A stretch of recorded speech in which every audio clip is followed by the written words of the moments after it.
Hey guys, welcome back to the channel. Thank you for stopping by. If you're new here, hello and welcome. My name is Jane and in this channel, we talk about fragrances. My fragrance journey has gotten more and more exciting, from sampling designer fragrances to niche to indie houses. Today, we are delving more into Middle Eastern fragrances. If you have been following me in the channel, my previous video was on KAYALI fragrances, which is a Middle Eastern brand based in the United Arab Emirates. If you haven't catched that, please do. I am presently hosting a small giveaway for subscribers with a Philippine address for the chance to win KAYALI fragrances, and the mechanics are explained in that video.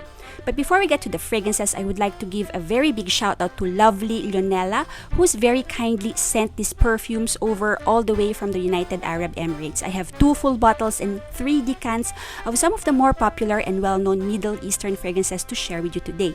And it's all thanks to, once again, thank you so much to Leonella. I know you've seen what they are from the thumbnail, and if you're interested to find out more about these fragrances, see if they are a-okay for tropical weather, then please keep watching. Let me start with a full bottle from Rasasi, from the La Yucawam Perfume trilogy, and this is Jasmine Wisp. First of all, let's take a minute to appreciate the presentation. This is the box it comes in. It's in a deep violet, almost eggplant color. It's wooden.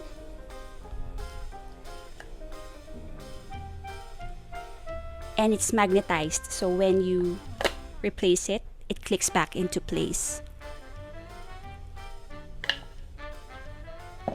I will also be quickly showing you the bottle itself.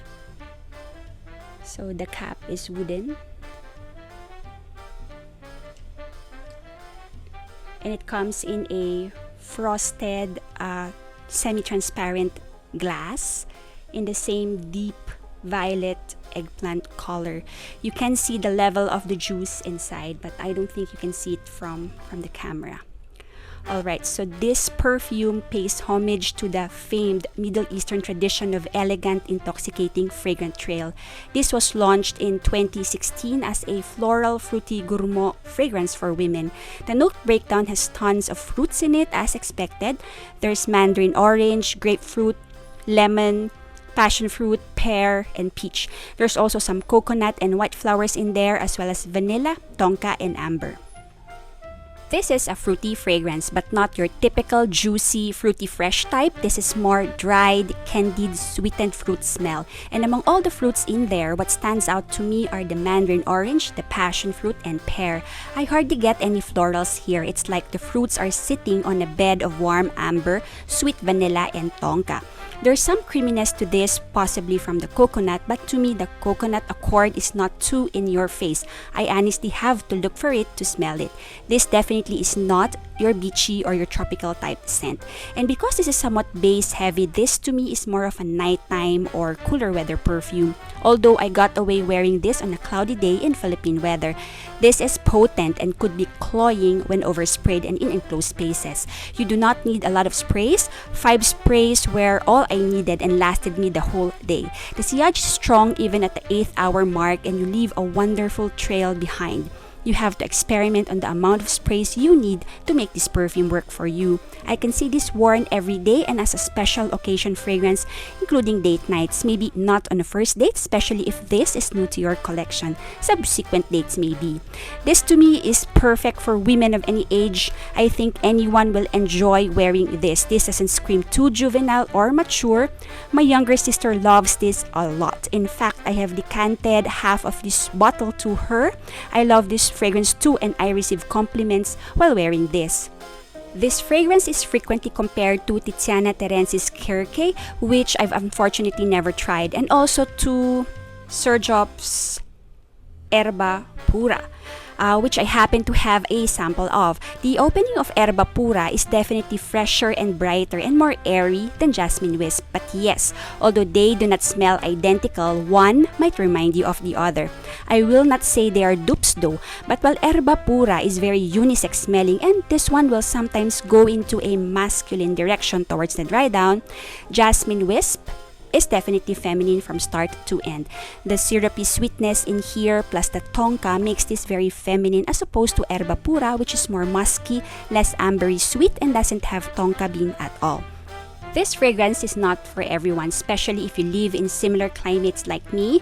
If you can get a sample of this fragrance, I suggest you do. And do not just spray a little on skin. Wear it the entire day and wear some more if you have enough.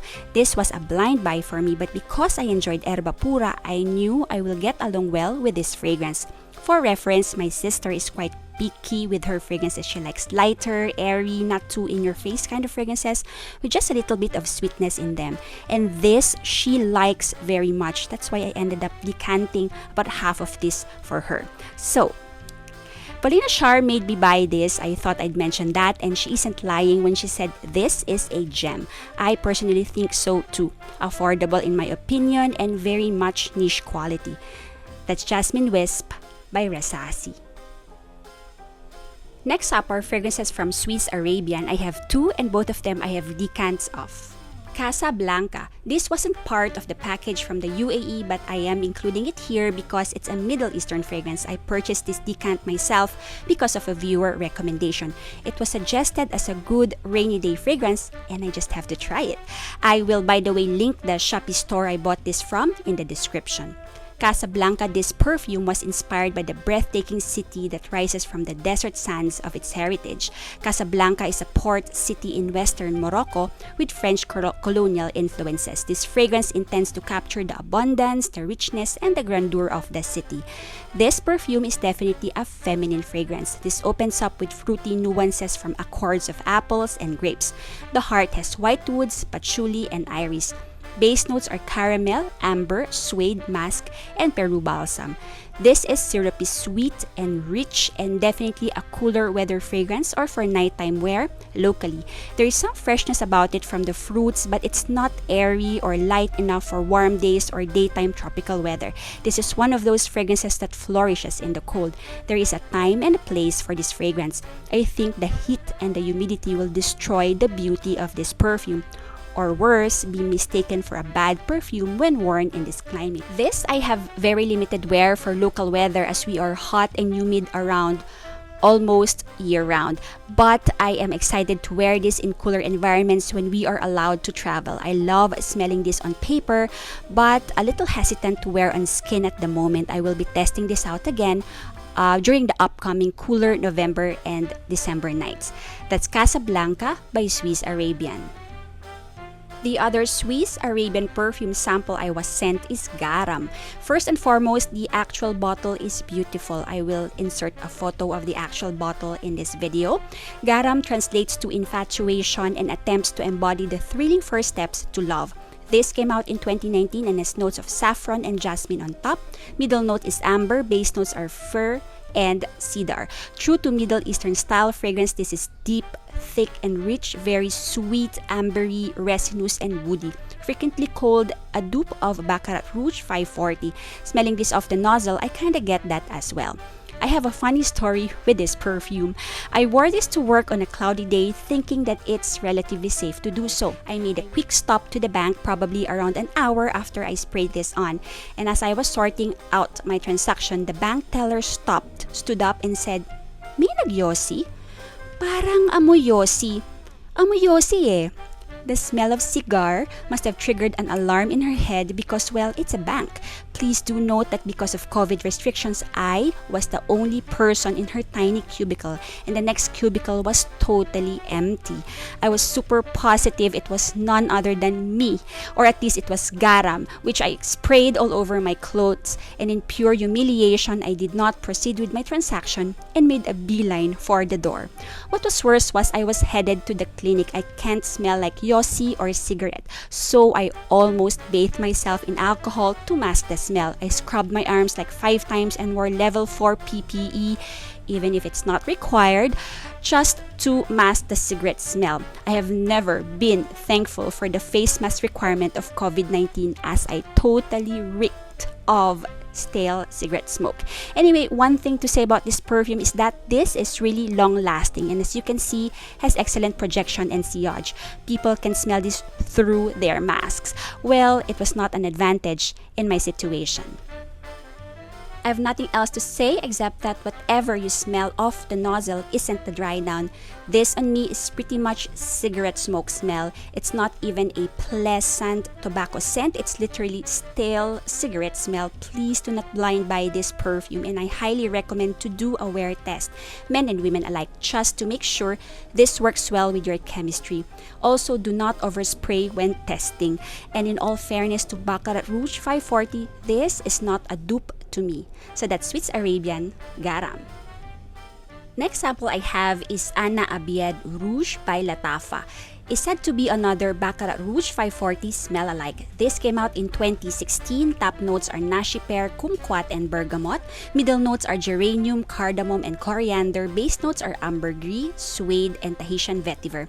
Smelling this up close on paper and on skin, this doesn't smell anything like Baccarat to me. But in the air, on initial spray, and on skin in its deep dry down, this may remind you of Baccarat.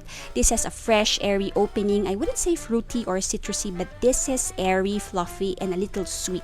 This becomes richer and deeper as this dries down, as the spices in the heart and the base notes become more and more apparent. I do not get a specific standout accord or note at all. This to me is a cooler weather, colder season perfume, and even in air-conditioned environments, I do not think I can wear this in small enclosed spaces or for close encounters among a bunch of people. I also recommend to be mindful of the number of sprays, do a wear test, and basically sample. This is unisex smelling but leans a little masculine to my nose. I'm a little on the fence about this perfume, and I will probably not pick me a bottle if given the chance. That's Abiyedh Rouge by Lataffa. The last fragrance for today is another full bottle, this big guy over here from Haramain, and this is Manège Rouge. This is the actual packaging out of the box. It's definitely a little extra, as you can see, but this plastic shell also protects the bottle inside. When you take out the lid, that's the actual perfume bottle inside.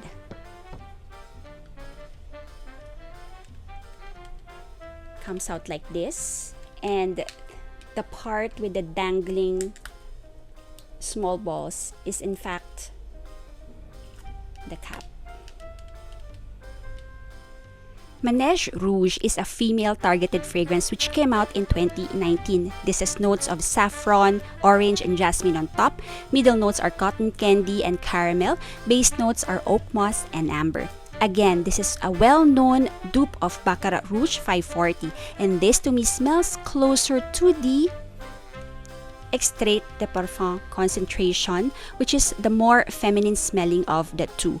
What this doesn't have is the beast mode character of the MFK fragrance. This on paper and on skin doesn't last half as long as the original.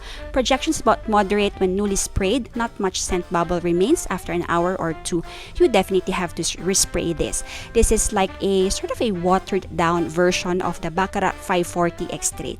This definitely has a standout cotton candy sweetness, a little bit of caramel but not too much. The saffron is there, and a little of the fresh orange comes through as well. This isn't too base heavy, so this remains sort of airy and fresh. I think if you find the original Baccarat to be a little bit full-bodied and resinous for your taste, or the ambergris note is bothering you, or that's a little too masculine for you, this may be a good alternative. Also, if you're looking for something more daytime appropriate, although I generally think the scent profile of Baccarat is for cooler weather or nighttime, this one is for you. I enjoyed wearing this perfume on a cool rainy day. Spray this on my hair too to enjoy a bigger scent bubble. So happy to own this because, as I've mentioned in a couple of videos back, Baccarat Rouge 540 doesn't seem to work well on me. From Haramain, this is Manège Rouge. And that is it for today, guys. Thank you so much for joining me today. I hope you found something of value. Do you own any perfumes from the Middle East? Do you have a favorite scent to recommend for us to try? Drop me a comment down below. Also, I am currently hosting a small giveaway, as I've said earlier, and it will run until October 31st. So if you or anybody you know are interested to win KAYALI perfumes, please catch my KAYALI brand review video. That's the previous video I've posted. The mechanics to enter are there. And if you like this video, please don't forget to give it a huge thumbs up, subscribe to the channel if you haven't yet, and turn on notification so you'd know when a new video is uploaded. Stay safe and smell great, everyone, and I will see you in my next video. Bye!